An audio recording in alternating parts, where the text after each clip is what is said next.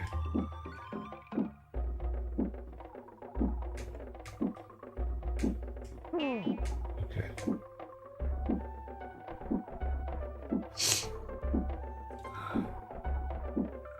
Just stay behind and push the block first. Okay. When it gets to that one.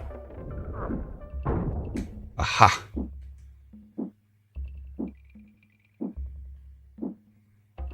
Eric, fast. Okay. We have gotten through the level. We have succeeded.